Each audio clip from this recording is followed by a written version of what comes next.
Hello, everyone, and welcome to the fourth episode of the 2024 Oregon High School Clips of the Week training video brought to you by the OSAA.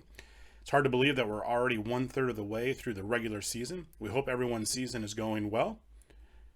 As a reminder, all of these clips have been vetted through our Oregon State rules interpreter, Kevin Hatfield. And as always, we don't mean to disparage or embarrass any individual official, association, player, coach, or school. As always, our goal is simply to get better and work towards our common goal of one rule, one mechanic, and one interpretation. With that said, let's jump into this week's Clips of the Week. With this first clip, we just want to remind everyone that one of our points of emphasis this year is offensive formations and making sure that all of the players that should be on the line of scrimmage are. As we can see here, we have 5 players in the offensive backfield. The tight end on the right side of the offensive formation is not breaking the waist of the snapper. It's arguable that the right tackle is as well. Now, as we can see in the bottom left-hand corner, there are 7 minutes left in the first quarter. So this very well could be the first drive of the game for the offensive team, in which case we support the wing official on that side, talking to the coach, and officials in the middle of the field, warning the players to make sure that they are on the line of scrimmage. After that, we would expect a flag on this type of formation for an illegal formation for having at least 5 players in the offensive backfield. Each week, we like to look at some major fouls that either went uncalled or were called. And this week, we're going to take a look at 3 plays that involve low blocks. So on this first one here, we want to watch the action by the left tackle. And as a reminder, for a block below the waist to be legal, both the offensive player and the defensive player have to be on the line of scrimmage and within the free blocking zone. We're going to see the block here by the left tackle against a member of the defense, and both players are on the line of scrimmage and they are in the free blocking zone. But then the other important thing to remember is that the action by the offensive player to go low has to be immediate and part of their initial charge. And as we're going to see here, the left tackle has to take about a step and a half before they make that block. Additionally, there's a little bit of a rise in the player, and they're going to take a step and a half and then cut that player that's to their diagonal. Now, there's no rule that says the block can't go diagonally, but it's going to be very difficult for a block to be immediate if a player is going to have to take a step and a half and there's a slight rise here. So we do get a flag from the center judge for an illegal block below the waist, and that is the correct call. Now, that first clip was a little bit in the gray area and was a more difficult call than this one. Here we're going to see action by the snapper, the center, against a member of the defensive line. And there's definitely a hesitation here. The center does rise a little bit, and again, they're going to take about a step and a half before they make this block. Now, it's not the most successful block in the world, but it is low, and they do make contact below the waist of the defensive player. So this is another illegal block below the waist, correctly picked up by this crew. Now, let's compare those last 2 blocks to the blocks from the offensive line from the same game. We're going to see basically the entire offensive line go low. This is an immediate action by members of the offensive line, except for perhaps the right tackle. The right tackle does hesitate a little bit. Again, there's not a lot of contact there, so it appears the referee let that one go. But the other remaining linemen all went immediate at the snap, and the crew passed on these low blocks, which we support. So on this play, we want to look at reverse goal line mechanics when we're snapping between the 6 and the 10-yard line. And this can be found on page 34 of the 2023 Oregon 5 official mechanics manual that was put out by the State Mechanics Committee. And as a reminder, when we're snapping between the 6 and the 10, either the referee or the center judge is going to have responsibility for the end line and the goal line respectively. The official who's on the short side of the field, in this clip, the referee, they'll have responsibility for the end line.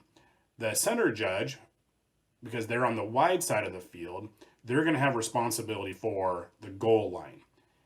The head linesman, since they are opposite the center judge, would help to bracket this play if the goal line is threatened. The center judge should work a little bit wider, but maintain normal depth, and then work towards the goal line if it's threatened. In full disclosure, I am the center judge on this game, and while we don't intend to disparage or embarrass any official, I do wish I had a couple parts of this play back. But let's watch this play. We're going to see that the quarterback is quickly pressured. I'm a little slow in reacting to the goal line. I am working up there. But at this point, the quarterback's forward progress is stopped outside of the end zone. But as we watch this play develop, they break free and become a runner again. Ultimately, I'm talking to my referee, and they deem that this is a safety. That is the correct call. I do wish that I would have been a little bit quicker to get towards the goal line, but I do feel confident that the quarterback at this point was outside of the end zone, and had they been tackled here or immediately into the end zone, we would have spotted the ball around the 1 yard line or so. Our head linesman should be working back towards the goal line here as a reminder, because they will be bracketing the play with the center judge. I also miss a little bit of action there in the middle of the field as my focus goes towards the quarterback, which obviously would be natural in a play like this. What's not on this clip is that the two of us do come together after to make sure that we both had the same thing. But this was a correct call for a safety. So continuing in the same game, the very next play, of course, we're going to have a free kick from the 20. And things get a little interesting here. So first off, we're going to get a call for encroachment by the back judge for this player of the kicking team encroaching. And while it is true that they are there, we do allow a little bit of leniency when the team kicks deep. And in this case, we may let this go since they're kicking from the 20 and the kick does go deep. But we do get a call for an encroachment, and our back judge does a great job of shutting down the play immediately. So now we have a free kick from the 15 yard line. And we're going to notice it goes out of bounds at the 41. And the head linesman puts a flag on that spot, which is actually something we pre-gamed in this, was to put the flag at the spot regardless. Now we have a free kick out of bounds from the 15.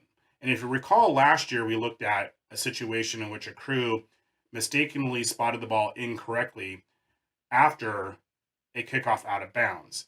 Now the offensive team has choices. They could accept the penalty and move it 5 yards back and have the kicking team re-kick from the 10. They could take it where it goes out of bounds at the 41. They could take it 5 yards in advance of that at the 46. Or they can take it 25 yards from the previous kickoff spot, which was the 15, meaning this would have been put in play, or would be put in play at the 40 yard line. And that's exactly what this coach decided to do. And you can see the rest of us explaining to the kicking team's coach why we put the ball on the 40, because they were confused as to how that could possibly happen. So just a reminder that when we get a free kick out of bounds, one of the options is 25 yards in advance of the free kicking spot. So make sure that you do your math and get the spot correctly. So on the first free kick we just looked at, our back judge called encroachment on the kicking team. And while technically that was correct, as I mentioned, sometimes we add a little bit of leniency with free kicks that go deep.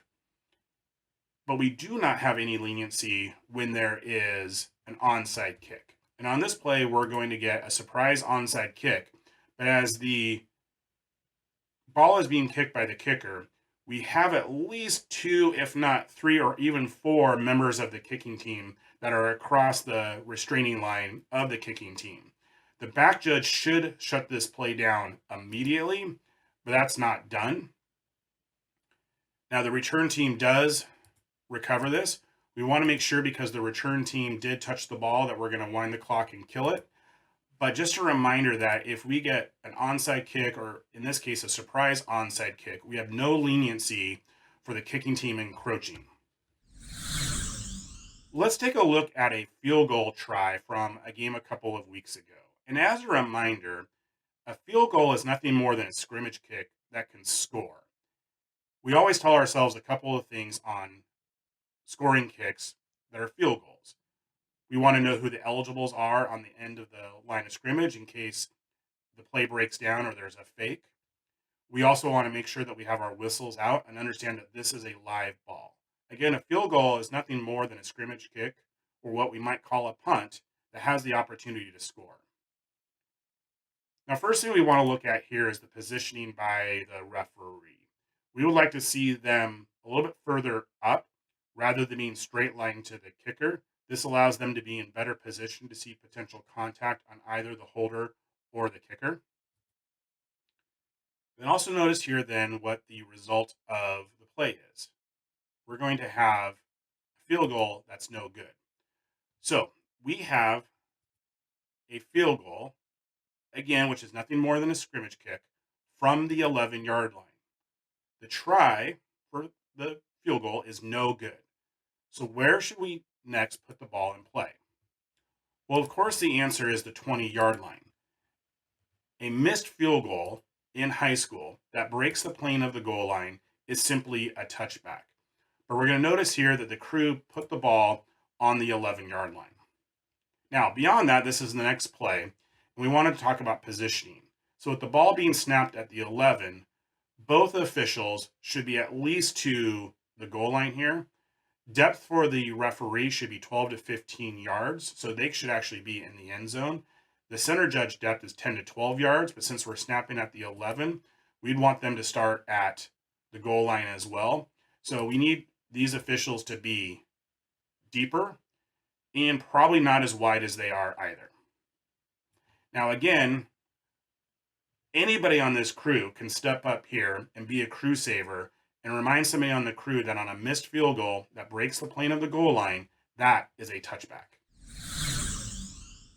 And last but not least, a couple normal scrimmage kicks that are punts. And we want to take a look at a couple things here. So first off, excellent job by the back judge here. This is the first punt of the game. He's going back to the returner and telling him what he wants to see in the event of a fair catch. Now, the wide side of the field is towards the head linesman side. We're going to see the back judge actually back up to the goal line, which is excellent. The kicking team is snapping from the 45. So we want to be a little bit deeper than normal to make sure that we're able to rule on a potential touchback. So excellent job so far. We're going to expect to see the line judge release once the snap is possessed.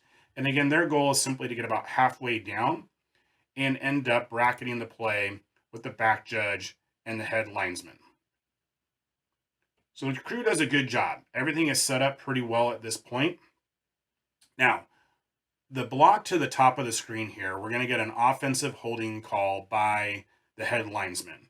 And this is definitely a holding call, but there is a double team, and this is away from the play. So sometimes we might let this go if it had no impact on the play. But I want to pay attention to the other blocks. We're going to get a hold right around the 31-yard line by a member of the return team against the kicking team number 3. And we're also going to get a block in the back at the 25. Unfortunately, neither of those fouls were picked up. So again, we're going to get a hold around the 32, and we're going to get a block in the back around the 25. The block in the back should have been picked up by the line judge or the back judge. The holding call that's going to be around the 32 is going to be more difficult. And this is where it's important for the center judge to hustle down, because they're going to be the ones in the best position to pick up that. So we have 2 blocks that are at the point of attack that don't get called. We do have a takedown hold called by the head linesman. So that flag was thrown, and this play will come back. Because this was during the return, we'll enforce it from the spot of the foul. The last clip this week is another scrimmage kick, and I apologize for the film because it starts after the snap. but the snap was from the 50-yard line. So again, we would expect the back judge to work a little bit deeper than normal because of the potential for a touchback. So let's watch the end of this, and we're going to get a fair catch signal clearly by the return team. Now we have a bounding ball, and our back judge is slow to react. But let's watch the action around the recovery as well.